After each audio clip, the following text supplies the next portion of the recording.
नन्ही चींटी जब दाना लेकर चलती है, चढ़ती दीवारों पर 100 बार फिसलती है। आखिर उसकी मेहनत बेकार नहीं होती, कोशिश करने वालों की कभी हार नहीं होती। नमस्कार, मेरा नाम है मनीष भारती और आप देख रहे हैं संस्कृति आईएएस यूट्यूब चैनल। साथियों, आज की हमारी मेहमान एक ऐसी शख्सियत हैं जिन्होंने अपनी कर्मठता, लगन और धैर्य के बलबूते अपनी मंजिल को भी छोटा साबित कर दिया। मैं स्वागत करना चाहूंगा आकांक्षा गुप्ता जी का, जिन्होंने यूपी पीसीएस 2022 में रैंक 4 लाकर डिप्टी कलेक्टर के पद पर अपना दावा पेश किया है। आकांक्षा, हमारे कार्यक्रम में आपका बहुत बहुत स्वागत है। धन्यवाद सर। पूरी संस्कृति आईएएस परिवार की तरफ से भी आपको बहुत शुभकामनाएं आपकी इस सफलता के लिए। बहुत बहुत धन्यवाद सर आपका और पूरी संस्कृति की टीम का। आकांक्षा जी, जैसा कि मैंने आपके बारे में रिसर्च किया है, आपका ये 5वां प्रयास रहा है सफलता तक पहुंचने में। एक लंबा वक्त लगता है, काफी लंबा संघर्ष हो जाता है, तो इन सब चीजों के बीच आपने धैर्य कैसे बना करके रखा, कैसे इस मुकाम तक आप पहुंचे हैं?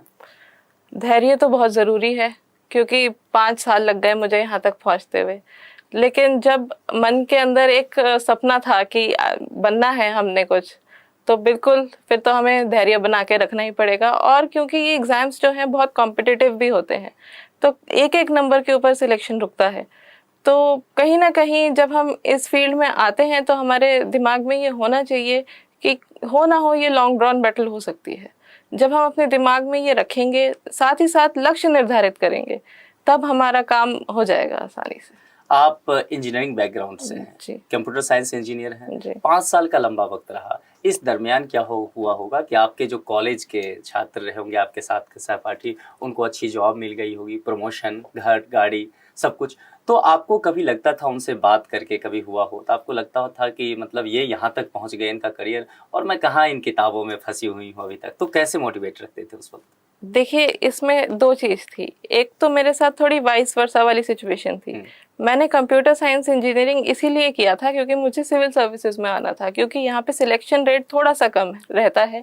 हम जितना भी प्रयास करें, कितनी बार नहीं हो पाता, तो एक प्लान बी के तौर पे मैंने कंप्यूटर साइंस को लिया था। तो इस वजह से कभी मेरे मन में ऐसा नहीं आया कि मुझे वहाँ जाना है।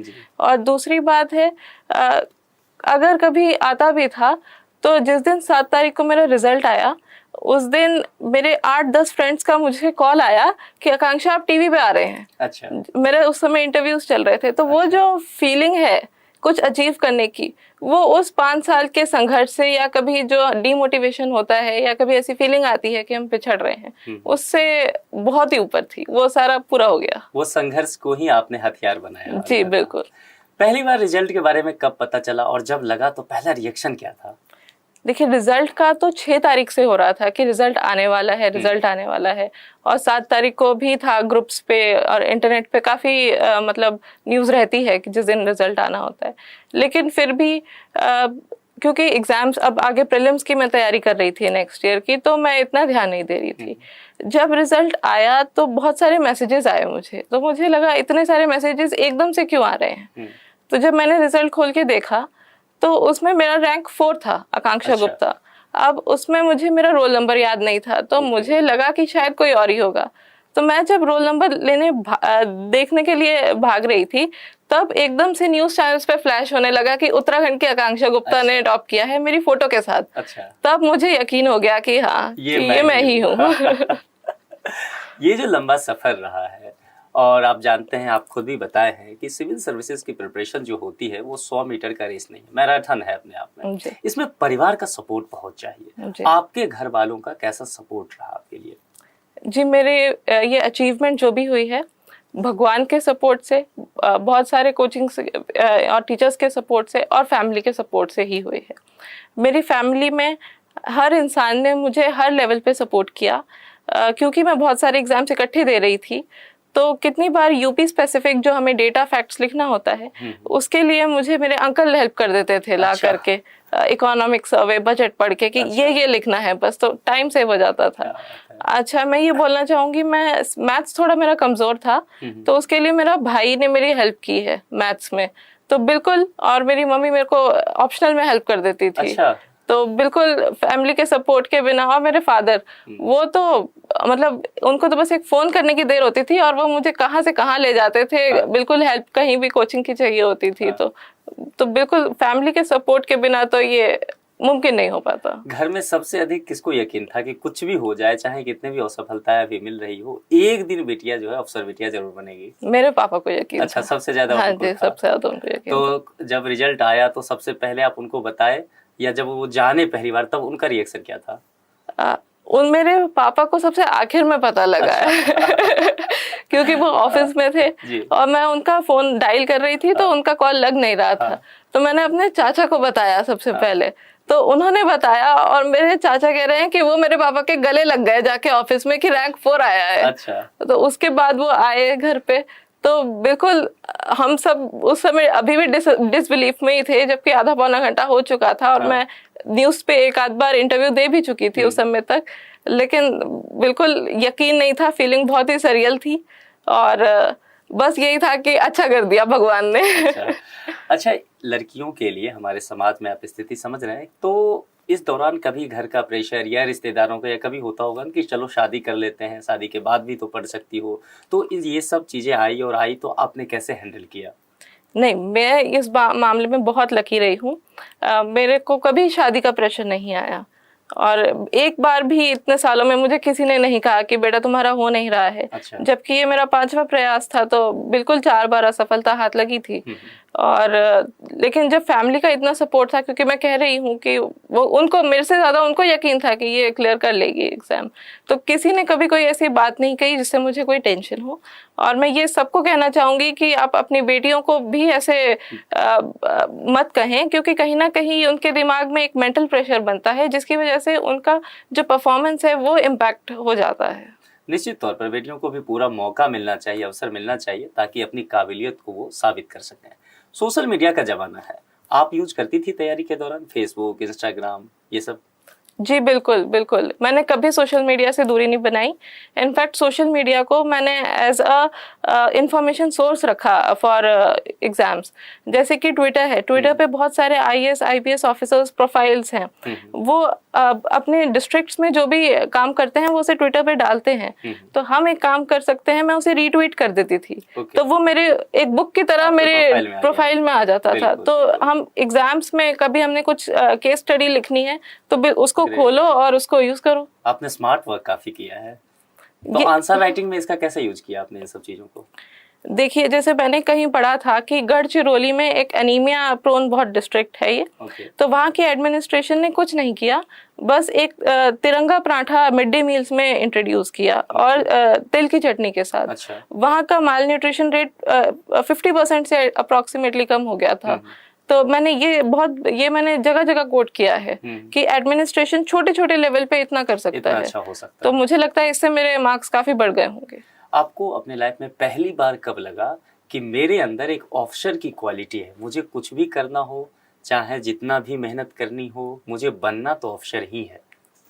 देखिए, ये मेरा सपना पहले तो मेरे फादर का था। अच्छा। उन्होंने ट्राई किया था PCS पे, but due to family responsibilities वो कंटिन्यू नहीं कर पाए थे इसको। तो उन्होंने मुझे एक बार कहा था, आज से 7-8 साल पहले, कि आप इस पे ट्राई करना। तो तब तो मैंने उनके कहने पे सोचा कि चलो इसी लाइन में जाते हैं। लेकिन एक बार जब मैं इसको पढ़ने लग गई तो ये इतना इंटरेस्टिंग टॉपिक, हम हिस्ट्री, ज्योग्राफी, करंट अफेयर्स, हम सोशल इश्यूज को देखते हैं, तो इसमें अलग ही इंटरेस्ट जाग गया। तब मुझे लगा कि नहीं, बाहर से रह के क्रिटिसाइज करने से अच्छा कि अंदर घुस के कुछ सिस्टम में जाके अगर हम 1% भी कंट्रीब्यूट कर पाए या 0.1% भी कहीं पे कंट्रीब्यूट कर पाए तो बहुत अच्छा हो जाएगा। जी, आपकी सोच बहुत अच्छी है। मतलब कह सकते हैं निष्कर्षतः ये चीज कि आपकी सफलता पूरे परिवार की सफलता रही है। जी बिल्कुल बिल्कुल। अच्छा, ये आपको कभी ऐसा लगा था कि सफल तो हो जाएंगे लेकिन रैंक 4 आ जाएगा, इसकी उम्मीद कभी थी आपको? जी नहीं, बिल्कुल ये रैंक 4 की उम्मीद तो बिल्कुल नहीं थी। इनफैक्ट जब स्टूडेंट्स एग्जाम, इसमें एक ऐसे होता है जब स्टूडेंट्स एग्जाम में आते हैं तब उन्हें जरूर लगता है हम रैंक 1 पे जाएंगे, रैंक 2 पे जाएंगे, लेकिन साल दर साल जब असफलता हाथ लगती है तो कहीं ना कहीं डिमोटिवेशन आता है। तो उस केस में ये होता है कि कहीं ना कहीं लिस्ट में नाम आ जाए, बस जो मुझे लगता है कि एकदम प्रैक्टिकली होता है। तो मेरे साथ भी इस बार भी यही था कि कहीं ना कहीं लिस्ट में नाम आ जाए, लेकिन जब मैंने रैंक 4 देखा तो फिर तो बस अद्भुत, अविश्वसनीय और अकल्पनीय वाली स्थिति हो गई थी। प्रीलिम्स के लिए आपकी क्या स्ट्रेटेजी रही? क्योंकि जो ये पीसीएस एग्जाम होता है, पीसीएस एग्जाम में प्रीलिम्स थोड़ा फैक्चुअल होता है, तो इसको आपने कैसे संभाला? देखिए, प्रीलिम्स को पहले हम सब्जेक्ट्स में बांट देंगे, history, geography, economics, environment, current affairs, polity, ये मेन सब्जेक्ट्स होते हैं। Science and technology Uttar Pradesh में पूछा जाता है, साथ में यूपी स्पेसिफिक फैक्ट्स। तो जो भी बुक है, जैसे हिस्ट्री है, उसके लिए एक स्पेक्ट्रम बुक है, प्लस कोचिंग के नोट्स, प्लस हम जो टेस्ट सीरीज लेते हैं वो उसको करेंगे हम। ऐसे ही हम सारे सब्जेक्ट्स के, पॉलिटी की लक्ष्मीकांत है, फिर वही कोचिंग के नोट्स, टेस्ट सीरीज, ऐसे करके हम सारे सब्जेक्ट्स का करेंगे। इसके अलावा यूपी स्पेसिफिक हमें थोड़ा सा पढ़ना पड़ेगा। यूपी स्पेसिफिक बुक्स जो भी कोचिंग इंस्टीट्यूट है वो यूपी का अलग से पढ़ाएंगे आपको, उसको ध्यान रखें। इसके अलावा जो साइंस एंड टेक्नोलॉजी है उसको इग्नोर ना करें। उसके लिए हम एनसीईआरटीज पढ़ें या अरिहंत की एक बुक आती है वो पढ़ सकते हैं। इसके अलावा सीसैट को इग्नोर ना करें बिल्कुल भी। सीसैट के लिए प्रीवियस ये जो क्वेश्चंस है उसको लगा के जाएं, साथ में RS अग्रवाल की बुक या जो भी आप कहीं से पढ़ रहे हैं तो उसको पढ़ाएं, तो उससे हमारा प्रीलिम्स क्लियर हो जाएगा। इसके अलावा यूपी में फैक्चुअल क्वेश्चंस तो हैं, लेकिन एनालिटिकल क्वेश्चंस भी अब आने लग गए हैं। 8-10 क्वेश्चन एनालिटिकल आते हैं जो बच्चों के गलत होते हैं। उसको रोकने के लिए हम एक आधी टेस्ट सीरीज ऐसी लगाएं जो एनालिसिस बेस्ड क्वेश्चंस देती है, उससे हमारे वो 80 to 90% क्वेश्चंस ठीक रहेंगे, उससे हमारी कट ऑफ क्लियर हो जाएगी। आंसर राइटिंग के लिए आपका क्या अप्रोच था? क्योंकि ये जो एग्जाम होता है, प्रीलिम्स तो क्वालिफाइंग लेवल का एग्जाम हुआ, लेकिन जहां से रैंक डिसाइड होगा वह मेंस का सेगमेंट होगा, तो आंसर राइटिंग वहां महत्वपूर्ण हो जाता है। आपका क्या अप्रोच था इसके लिए? आंसर राइटिंग के लिए सबसे पहले तो हमें सिलेबस कंप्लीट करना चाहिए।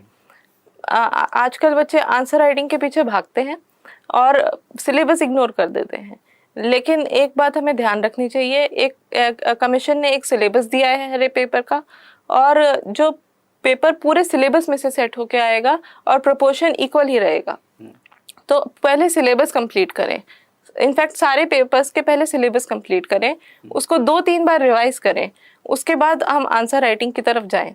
आंसर राइटिंग में हम कोशिश करें कि इंट्रोडक्शन, बॉडी और कंक्लूजन के उसमें हम आंसर लिखें, किसी भी आंसर को। और जब हम क्वेश्चन पढ़ रहे हैं, कितनी बार ऐसा होता है कि 3-4 क्वेश्चन एक ही क्वेश्चन में लिखे होते हैं, तो हम उसे अंडरलाइन करते चलें वहीं पे कि ये क्वेश्चन है, ये क्वेश्चन है। और जब हम आंसर लिख रहे हैं, कोशिश करें कि हम सब हेडिंग्स डाल के हर एक उसको आंसर को एड्रेस कर रहे हैं क्वेश्चन के, उससे हमें मार्क्स सारे मिलते हैं। क्योंकि जो एग्जामिनर होता है उसके एकदम से ध्यान में जाता है कि सारे पार्ट्स क्वेश्चन के एड्रेस हुए। न्यूज़पेपर पढ़ना कितना जरूरी है और आपने कौन सा न्यूज़पेपर पढ़ा था और उसको कैसे फिर नोट्स को तैयार किया न्यूज़पेपर से, अगर पढ़ा था तो? देखिए, न्यूज़पेपर पढ़ना बहुत ज़रूरी है क्योंकि करंट अफेयर्स इसका फाउंडेशन है इस प्रिपरेशन का। तो मैं द हिंदू पढ़ती थी, द इंडियन एक्सप्रेस का भी मैं कभी कभी पढ़ लेती थी, जो उसका एक्सप्लेन पेज आता है। इसके अलावा ये तो मैं पढ़ती ही थी। इसके अलावा किसी भी न्यूज़पेपर में कोई आर्टिकल है जो हमें दिख रहा है, हम ऑनलाइन पढ़ सकते हैं उसको, जो हमें इम्पोर्टेंट लग रहा है। नोट्स मेकिंग की तरफ मैंने न्यूज़पेपर से ज़्यादा ध्यान नहीं दिया, क्योंकि मेरा ध्यान होता था कि मैं टॉपिक को समझ लूँ पहले।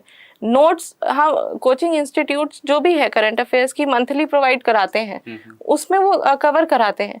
अगर हम उसको नोट्स लिखेंगे और फिर हम मंथली पढ़ेंगे तो वो 2 बार काम हो जाएगा, टाइम वेस्ट होता है। इससे अच्छा आप उसे समझ लें, कोचिंग आपको वो प्रोवाइड कराएगी मंथली करंट अफेयर्स, फिर आप जब उसे पढ़ेंगे तो वो इजीली रिटेन होता रहता है। जो नए कैंडिडेट हैं, तैयारी शुरुआत कर रहे हैं, उन्हें प्रीलिम्स भी देना है, फिर आगे सफल होकर मेंस में भी जाना है, तो प्रीलिम्स और मेंस दोनों एक साथ ही तैयारी करना चाहिए या फिर वो प्रीलिम्स पहले कर ले फिर मेंस के हिसाब से चले? क्या कैसे आपका अप्रोच था और आपका सलाह क्या होगा इसके लिए? देखिए, मेरा अप्रोच पहले था कि मैंने पहले प्रीलिम्स पढ़ा था, फिर मैं मेंस की तरफ गई थी। लेकिन मेरा मानना है कि ये अप्रोच मेरा गड़बड़ कर गया था। लास्ट में जाके बहुत हैफाजार्ड मैनर में मुझे कुछ टॉपिक्स कंप्लीट करने पड़े थे, इसलिए इंटीग्रेटेड प्रिपरेशन रखें हम तो ज़्यादा बढ़िया है। प्रीवियस ईयर क्वेश्चन पेपर को एक बहुत बड़ा इसके लिए मानते हैं कि ये बहुत अच्छा रोल प्ले करता है, तो आपके लिए प्रीवियस ईयर पेपर कितना लाभकारी रहा और बाकी लोगों को देखना चाहिए तो कैसे उसको देखें, कैसे उससे समझें कि ये क्या गाइडलाइंस दे रहा है previous year? Previous year questions हम पहले तो उसे 2 घंटे में सॉल्व करें, जब हमारी तैयारी पूरी हो जाए। एक बार या 2 बार सिलेबस कंप्लीट करने के बाद हर एक चीज़ के लिए, प्रीलिम्स और मेंस दोनों के लिए, हम एक बार उसको 2 घंटे के सेटिंग के अंदर सॉल्व करें, हम अपने मार्क्स लगाएं। ये तो एक पार्ट हो गया। फिर हम उसी पेपर को दोबारा उठाएं और उसमें हिस्ट्री के क्वेश्चंस अलग निकालें, और हिस्ट्री की जब हम रिवीजन कर रहे हैं तो उन क्वेश्चंस को हम साइड बाय साइड रख के चलें कि ये कैसे चल रहा है काम। हमें उससे ये पता चल जाएगा कि हिस्ट्री में वो किधर से क्वेश्चन ज्यादा पूछते हैं, जैसे मुगल डायनेस्टी से पूछ रहे हैं या कहाँ से पूछ रहे हैं, किस सेगमेंट से ज्यादा पूछ रहे हैं। और उससे क्या होगा कि हमारा रिवीजन डबली स्ट्रांग होता है। और ऐसे करके हम हर सब्जेक्ट का अलग अलग निकाल के चले। ये तो हो गया प्रीलिम्स का। मेंस के लिए भी मैं यही कहूंगी कि सिलेबस कंप्लीट करने के बाद 3 घंटे घर पे बैठ के उसको आंसर राइटिंग करें उसके क्वेश्चंस की। उसके बाद देखें कि आप जैसे बहुत पहली बार तो आपका पेपर ही कंप्लीट नहीं होगा, आप आधा पेपर ही कंप्लीट कर पाएंगे। तो इसको करते रहें जब तक आपके पूरा पेपर कंप्लीट ना हो। इसके बाद ये देखें कि आपकी क्वालिटी ऑफ आंसर्स जो है कहीं डिप्रिशिएट तो नहीं हो रही है एंड तक जाते जाते। तो जब हम ऐसे करेंगे और फिर हमें ये भी पता चलेगा कि किस सेगमेंट से ज्यादा क्वेश्चन आ रहे हैं। जैसे सोसाइटी विमेन वाले पार्ट से ज्यादा क्वेश्चन आते हैं इन GS1। तो इस टाइप का अगर हम एनालिसिस खुद से करेंगे तो वो हमें हेल्प करता है। मतलब पहले प्रश्न पत्र पे अगर मेंस में देखें तो क्वेश्चन लगाएं, उसको सॉल्व करें, फिर उसका मूल्यांकन करें, फिर देखें कि कैसे आगे बढ़ना है। बिल्कुल सही बात कहा आपने। जब कोई कैंडिडेट सफल होता है तो देखने वालों को एक बड़ी जिज्ञासा रहती है मन में, जो भी तैयारी कर रहे होते हैं उस दौरान, कि ये कितने घंटे की पढ़ाई करते थे। सबका ये जानने का रहता है।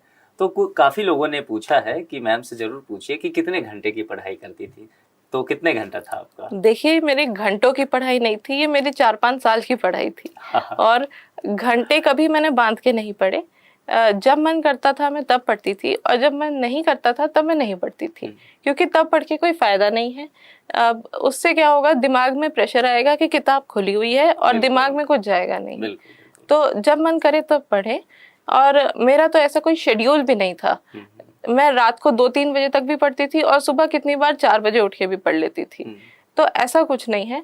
जब आपका दिमाग एकदम नियंत्रण में हो और पढ़ने की स्थिति में हो, पढ़ें। लेकिन मैं फिर भी कहूंगी कि 5-6 घंटे तो मिनिमम इस सिचुएशन में आप अपने आप को लेके आए, एटलीस्ट 1-1.5-2 साल के लिए। इसके अलावा मैंने कभी भी, ये जरूर है, मैंने एक भी दिन का छुट्टी नहीं किया है पढ़ाई से। ये पूरे 5 साल में? बिल्कुल, पूरे 5 साल में ऐसा एक भी दिन नहीं रहा है जब मैं नहीं पढ़ती थी। मैं जब मॉक इंटरव्यूज भी देने आती थी तो उसमें भी मैं इन बिटवीन सेशंस पढ़ती थी। अच्छा। इंटरव्यूज के लिए, आगे के लिए। तो बिल्कुल ऐसा कहीं ना करें कि आपका मन नहीं हो रहा है तो नहीं पढ़ें। मन नहीं हो रहा है तो आप यूट्यूब पे वीडियोस खोल के कुछ करंट अफेयर्स का देख लें या न्यूज़पेपर पढ़ लें, तब उससे आपका इंटरेस्ट बना रहेगा और चीजें दिमाग में उसी ऑर्डर में बैठेंगी जिस ऑर्डर में हुई है। उससे आंसर राइटिंग भी आपकी क्रोनोलॉजिकल ऑर्डर में आती है। कहीं ना कहीं आपके अनकॉन्शियस माइंड में ये सब चीजें चलती रहेगी कि आप एक एस्पिरेंट हैं और आपकी दिनचर्या ये है, आपको इस हिसाब से आगे बढ़ना है। ये सब तो हो गई प्रीलिम्स मेंस की बातें। जब उससे हम आगे बढ़ते हैं तब लगता है कि एक सेगमेंट है जो आधे घंटे का है, इसको पार कर लिया तो फिर जीवन सफल। इंटरव्यू की बात मैं कर रहा हूं। और इंटरव्यू एक ऐसा प्रोसेस होता है कि जिसको आप 1 दिन में, 2 दिन में, 3 दिन में नहीं कर सकते। ये एक पर्सनैलिटी डेवलपमेंट का हिस्सा है, लंबा प्रोसेस है। तो इसके लिए आपने क्या क्या किया शुरुआत से ही, और फिर आप बाकी लोगों को क्या सलाह देना चाहेंगे जहाँ आप चूक गई हो कई बार, तो कैसे उसको पर्सनैलिटी डेवलपमेंट को अपने करें? देखिए, पर्सनालिटी डेवलपमेंट में सबसे पहले तो मैं एक चीज़ कहूँगी, इंटरव्यू में सिचुएशनल बेस्ड क्वेश्चंस बहुत पूछे जाते हैं और करंट इवेंट पे क्वेश्चंस बहुत पूछे जाते हैं। तो जब भी आप किसी टॉपिक को प्रिपेयर करें या अखबार पढ़ें तो लेफ्ट या राइट ना पढ़ें, लेफ्ट राइट सेंटर तीनों पढ़ें और अपना एक बैलेंस्ड ओपिनियन शुरू से बना के चलें हर टॉपिक के बारे में। उससे क्या होगा कि जैसे जैसे टॉपिक्स प्रोग्रेस करेंगे आपके दिमाग में एक बैलेंस्ड ओपिनियन आते रहेंगे। इसके अलावा आप कोशिश करें कि आप जहाँ से आप स्टेट, अगर आप उत्तर प्रदेश से ही हैं तो बढ़िया, आप अपनी स्टेट के बारे में, अपने डिस्ट्रिक्ट के बारे में क्यूरियोसिटी बनाएं कि यहाँ पे ये है, यहाँ पे ये है, उसकी हिस्ट्री जाने, उसकी ज्योग्राफी अच्छे से जाने। अगर आप बाहर की स्टेट से है, जैसे कि मैं उत्तराखंड से हूँ, तो वहाँ पे हमारा एक एडिशनल लायबिलिटी है कि हमें उत्तराखंड को भी जानना है, अपनी स्टेट को भी जानना है और अपनी डिस्ट्रिक्ट को भी जानना है। और उत्तर प्रदेश के साथ तो हम कॉम्प्रोमाइज कर ही नहीं सकते क्योंकि वहाँ पे से तो क्वेश्चंस पूछे ही जाएंगे। इनफैक्ट 40% जो क्वेश्चंस होंगे वो उत्तर प्रदेश के ज्योग्राफी, हिस्ट्री या फिर जो भी वहाँ इश्यूज चल रहे हैं करंट, उससे या स्कीम से पूछे जाते हैं। इसके अलावा 20% जो होते हैं वो सिचुएशनल बेस्ड क्वेश्चंस पूछे जाते हैं। तो इस तरीके से आप तैयारी बना के चलें। और दूसरा एक चीज़ और है, अपने बैकग्राउंड को कभी इग्नोर ना करें। जैसे मेरा कंप्यूटर साइंस का बैकग्राउंड था तो उसको कभी भी आपने इग्नोर नहीं करना है। कंप्यूटर की फील्ड में कोई भी नया इन्वेंशन कुछ हो रहा है उसके ऊपर ध्यान बना के चलें, क्योंकि आपके बैकग्राउंड से भी ज़रूर इंटरव्यू में क्वेश्चन पूछे जाएंगे और अगर हम उसका आंसर नहीं देते हैं तो वो एक गलत इंप्रेशन डालता है कि हम अपनी फील्ड के बारे में अवेयर नहीं हैं। इससे इस चीज़ का कोई लेना देना नहीं है कि आप अभी वर्किंग है या नहीं है, अपने बैकग्राउंड के बारे में ज़रूर जानें। और इसके लिए मैं कहूँगी जो आपके सहपाठी रहे हैं, जो आपके फ्रेंड्स रहे हैं, जिन्होंने जॉब्स ज्वाइन की है, उनसे आप रेगुलर कांटेक्ट बना के रखें, क्योंकि उन्हें बहुत आइडिया रहता है कि लेटेस्ट डेवलपमेंट क्या हो रही है। और जब आप उनसे रेगुलरली बातचीत करते रहेंगे तो लेटेस्ट डेवलपमेंट का नॉलेज आपको ऑटोमेटिकली आता रहेगा। तो उसको सही से आप हैंडल करें, हाँ ताकि अच्छे से कर पाएं। इन सब दौरान में एक चीज होता है मॉक इंटरव्यू, क्योंकि आप उस सिचुएशन में पहले से चले जाते हैं, फेस कर लेते हैं ताकि दिक्कत ना हो आगे। तो आपका मॉक इंटरव्यू का एक्सपीरियंस कहाँ रहा? आपने संस्कृति आईएएस में ही जी बिल्कुल बिल्कुल। तो कैसा एक्सपीरियंस रहा यहाँ और क्या क्या आप बताना चाहेंगे इस बारे में? मैं सबसे पहले तो संस्कृति आईएएस को बहुत ही धन्यवाद देना चाहूँगी। जो अखिल मूर्ति सर हैं उनको बहुत धन्यवाद देना चाहूँगी, और कुमार गौरव सर को, क्योंकि मैंने मॉक इंटरव्यूज़ के लिए उनसे पर्सनल गाइडेंस ली है। इसके अलावा मैं वंदना ओझा मैम को बहुत धन्यवाद देना चाहूँगी, क्योंकि मेरा 10 मिनट के अंदर उन्होंने मॉक इंटरव्यू शेड्यूल करा दिया था उस समय, क्योंकि मेरे पास टाइम नहीं था और मुझे जाना था। और उस समय और भी बच्चे बैठे हुए थे, बट उन्होंने मेरी प्रॉब्लम को समझा और 10-15 मिनट के अंदर उन्होंने शेड्यूल कराया और मॉक इंटरव्यू मेरा यहाँ बहुत ही अच्छा हुआ था। बहुत ही नॉलेजेबल पैनल था और उन्होंने मुझे इतना प्रोत्साहित किया था कि उन्होंने कहा कि आप केवल यूपी पीसीएस ही नहीं, यूपीएससी भी अटेम्प्ट करें। तो इससे तो कॉन्फिडेंस और ही बढ़ गया था। बिल्कुल बिल्कुल, जब सामने बोर्ड बैठे हों इतने एक्सपीरियंस लोग और वह इस तरह का आपको गाइडेंस दें तो निश्चित तौर पर ऐसा हो जाता है। तो मान लीजिए जब आप मॉक देके यहाँ से गए होंगे, फिर लगा होगा, क्योंकि आप उत्तराखंड के रहने वाले, देहरादून की, दिल्ली रहती तो आप लगातार मिल सकते थे, तो फिर जब यहाँ से गए हों, फिर लगा हो कि कुछ चीजें और जाननी है, कुछ चीजें छूट रही है, तो फिर उसको कैसे हैंडल किया? मैंने इन सब टीचर्स से और मेंटर्स से पर्सनल गाइडेंस ली थी फोन पे। अच्छा। जहाँ भी मुझे दिक्कत लग रही थी मैंने वहाँ कॉल करके पूछा था। अच्छा, जब आप इंटरव्यू देने गई थी यूपी पीसीएस का, उस समय इंटरव्यू के दौरान का कुछ रोचक हिस्सा बताना चाहेंगी? उस समय तो देखिए रोचकता नहीं आती है, उस समय तो बहुत ही नर्वसनेस होती है। और वहाँ पे इनफैक्ट जहाँ मैं बैठी हुई थी, मेरा पैनल था, जहाँ मतलब वहाँ ऑडिटोरियम में जहाँ बैठाते हैं, मेरे बैच के अंदर जितने भी बच्चे थे उस समय वो सारे ही मुझे ऐसा लग रहा है कि सिलेक्टेड थे, क्योंकि वो वहाँ पे एक दूसरे को जानते थे। और मैं तो वहाँ एक अकेली थी या एक दो लड़कियाँ और थी जो नहीं थी। तो वहाँ मुझे नर्वसनेस हो रही थी कि ये ऑलरेडी सर्विसेज में है, कोई कहीं है कोई कहीं है, और ये जानते हैं तो बिल्कुल इनका एक्सपोजर ज़्यादा है और इनको कहीं ना कहीं बेनिफिट होगा इस चीज़ का इंटरव्यू मार्क्स में। लेकिन जैसे कि रिजल्ट आया है, मेरी रैंक 4 आ गई है, तो बिल्कुल इस सब चीजों से अब मुझे लगता है घबराने की कोई बात नहीं है। वो सब अब आपको जान गए होंगे, ठीक है, जो जिनको आप नहीं जानते थे। होपफुली ठीक है। ऐसा कभी लगा इंटरव्यू देते हुए बीच में ही कि यार ये क्वेश्चन थोड़ा सा गलत हो गया, यह इसका जवाब दे सकती थी, लेकिन पीछे जाकर के आप वक्त को सही नहीं कर सकते, तो ऐसा ना हो कि कहीं इंटरव्यू में ना हो, या ऐसा बीच में लगा होगा कि इस बार तो सिलेक्शन अब पक्का हो गया इसका जवाब दिया, ऐसा कभी लगा इंटरव्यू के बीच में? मैं एक चीज कहना चाहूंगी कि जब आप इंटरव्यू पैनल में जाएं तो आप बोर्ड को ये दिखाने की कोशिश ना करें कि आप बहुत ही नॉलेजेबल हैं। मुझे ऐसा लगता है कि मेरे से पहले कोई कैंडिडेट गए थे, उन्होंने ये गलती करी थी, इसकी वजह से जो मेरा पैनल था वो बहुत गुस्से में था। और जब मैं गई तो उन्होंने मुझसे वही क्वेश्चन पूछा कि आप भी क्या 2 या 1.5 महीने की तैयारी में यहाँ तक पहुँचे हैं। तो वहाँ पे मुझे लगा कि जो मेरे से पहले 1 या 2 जब भी वो कैंडिडेट गए होंगे, उन्होंने ये गलती वहाँ करी है। तो आप ऐसी गलती बिल्कुल ना करें कि आप उन्हें ये दिखाने की कोशिश कर रहे हैं कि आप बहुत ज़्यादा नॉलेजेबल हैं। हाँ, दूसरा बिल्कुल मेरा जब इंटरव्यू स्टार्ट हुआ था तो ये ऐसा लग रहा था कि बहुत ही डाउनवर्ड्स जा रहा है, क्योंकि मैंने स्टार्टिंग के ही 4-5 क्वेश्चन के आंसर नो में दिए थे, सॉरी सर में। अच्छा, पूरा जवाब ना ही दे पाए? हाँ जी, बिल्कुल। तो फिर कैसे मोटिवेट रखा खुद को? तो मेरे को ये था कि कहीं ना कहीं मैं कर लूंगी, जैसे कि मैंने मॉक्स दिए थे तो मुझे सभी ने कहा था कि अच्छा हो रहा है।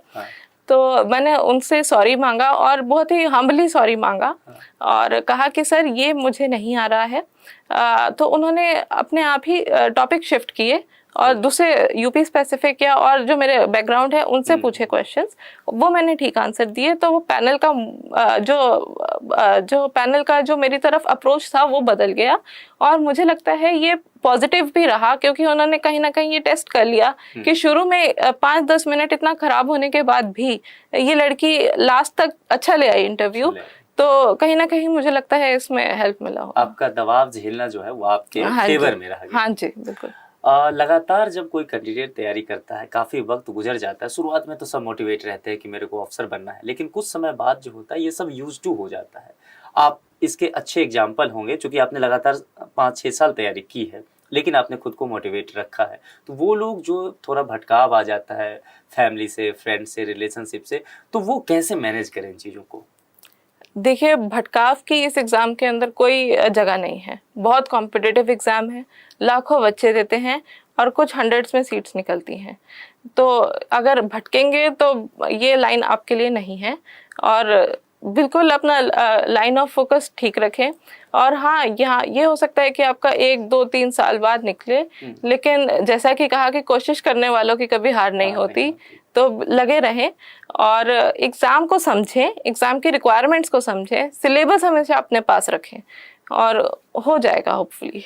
अभी हाल ही में यूपी पीसीएस का प्रीलिम्स होने वाला है, तो अंत में आप सभी कैंडिडेट से क्या मैसेज देना चाहेंगे? इस समय कुछ भी नया ना पढ़ें, जितना 1 साल में पढ़ा है उसको रिवाइज करें, 2-3-4 बार जितनी बार हो सकता है उसको रिवाइज करें और टेस्ट सीरीज अवश्य लगाएं, दोनों पेपर 1 की भी पेपर 2 की भी, और कोशिश करें निर्धारित समय में काम करें, अपना टेस्ट सॉल्व करें और सिली मिस्टेक्स ना करें। ओएमआर शीट में सिली मिस्टेक्स होने के बहुत चांसेस रहते हैं, तो ओएमआर शीट लेकर के ही प्रैक्टिस करें।